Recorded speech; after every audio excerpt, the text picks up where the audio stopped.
ఉన్నవాడివి. రేపొద్దున నిజంగానే నేను గర్భవతినైతే మన బిడ్డని వదులుకోగలవా బావా అనుకుంటుంటే తన మాటలు వినిపించాయో ఏమో తల పక్కకి తిప్పిన సంజయ్కి తనని నవ్వుతూ చూస్తున్న రాధని చూసి ఏంటలా చూస్తున్నావు అని అడిగాడు. అప్పుడు స్పృహలోకొచ్చి ఏం లేదు బావా, నీకు పిల్లలంటే ఇంత ఇష్టమని నాకు తెలీదు.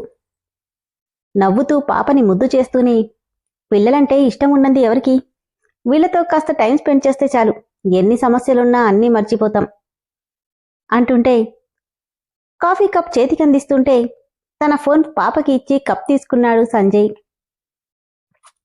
పాప తల నిమురుతూ నీకు సంబంధం లేని ఈ పాపతో ఇంత బాగా ఆడుకుంటున్నావు, మరైతే నిజంగానే 6 నెలల్లో మన పాప నా కడుపులో ఉంటే ఇంకెంత సంతోషిస్తావో బావా అనగానే నాకు చిన్నపిల్లలంటే ఇష్టం, వాళ్ళు నా పిల్లలా పరాయి పిల్లలా అన్న తేడా నాకు లేదు. బట్ నా పిల్లలైతే నిజంగానే సంతోషిస్తా, కానీ నీకు ఆ ఛాన్స్ లేదు, రాదు అని సీరియస్గా చెప్తుంటే కళ్ళు మాత్రం పైకెత్తి మనమిక్కడికి వచ్చి జస్ట్ 10 days అయింది బావా, అప్పుడే కాదు కూడదు అనే మాట అనకు.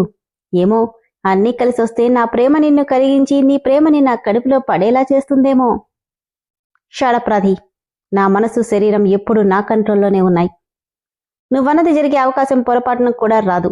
ఈ 6 నెలల్లో నువ్వు ఓడిపోక తప్పదు, నేను చెప్పినట్టుగా వినక తప్పదు, అది మర్చిపోకు.